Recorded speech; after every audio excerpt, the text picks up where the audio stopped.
This is Jeff Queen here at the Evans Factory. Now we come to flam interpretation, and this is a very important one because flams are relatively difficult rudiments if you think about it, because some of the different strokes that are involved.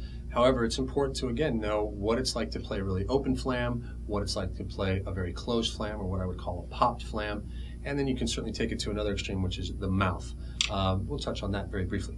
But first and foremost, when we deal with flams, we want to just understand what it's like to play a really open flam. So you want to think in terms of, here's the primary note and here's the grace note.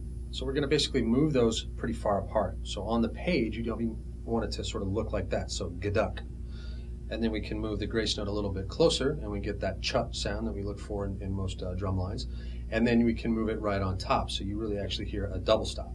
And then a mouth would actually be putting the grace note behind the flam, which is kind of a fun thing, but not totally functional as it comes to playing in a line. But we'll deal with basically those first three. Okay, so the first thing is just to play alternating flams, or even same hand flams, and play that interpretation. So I'm going to play 4 rights, 4 lefts, and then alternate with that really, really open interpretation. Okay, and the goal here is to make the motion the same. So I don't want to necessarily change the height of my grace note in order to do this. I just want to play the same motion that I would play to play normal flams, but change the interpretation. So let the grace note come in a little bit sooner for these, right? So it would look something like this.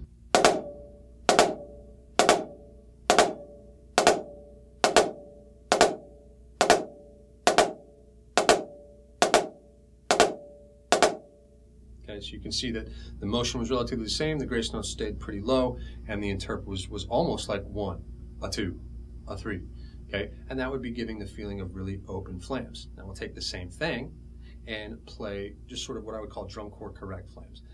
Quite honestly, in the orchestral world, or depending again on the music that you're playing, you might find this sort of normal flam to be a little bit more open than what I'm doing, but I'm going to again focus on what we kind of do in the drum corps world. So this would be the same thing with correct flams.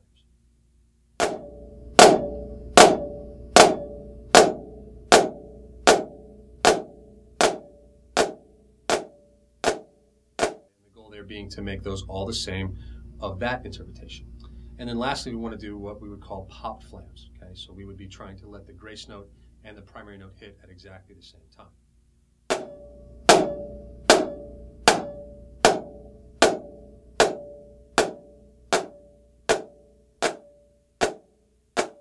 And sometimes those get almost a little flam in there, but the goal to practice that. And what it should feel like when that happens is almost like when 2 people bounce on a trampoline at exactly the same time. It's got kind of a weird little feeling to it. Okay, so we can apply another exercise that's going to be out of my book, The Next Level, and it's going to be basically 4 rights, 4 lefts, paradiddles, then inverted paradiddles, then doubles, and then alternating flams. Okay, so we can just do that, and I'm just going to try now to create this same flam, this correct flam for all of that exercise. We'll go something like this.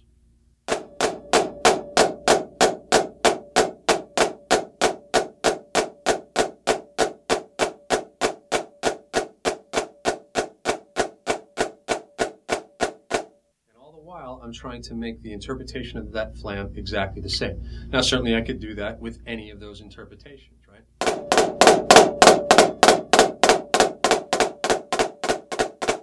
And so forth, or popped. Okay.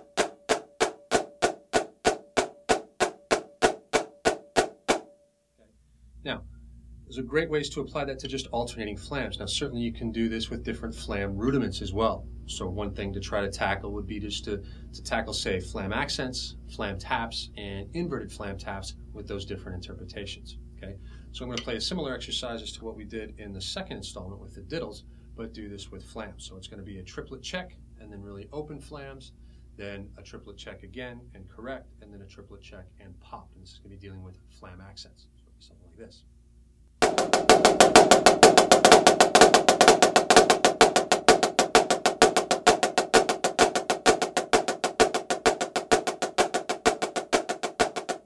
You can do that with flam taps. Okay, so I'm just going to now play a measure of really open flam taps, a measure of correct, and then a measure of popped.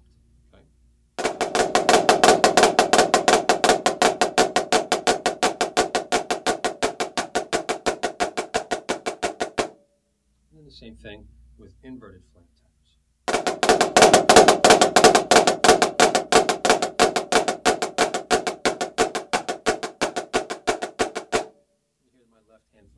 totally pop there.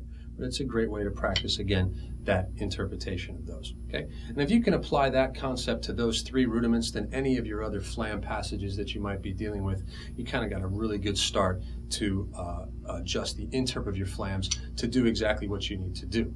Now, last little order of information here is the mouth. Now, this is a fun one, and I don't really know of any lines that have played it, maybe sometimes back in the day, but it's a kind of a fun one to do and a great sort of trick to pull out on some people as well. And that would be, again, to put the flam, the grace note, after the primary note. So it becomes literally a backwards flam, mouth.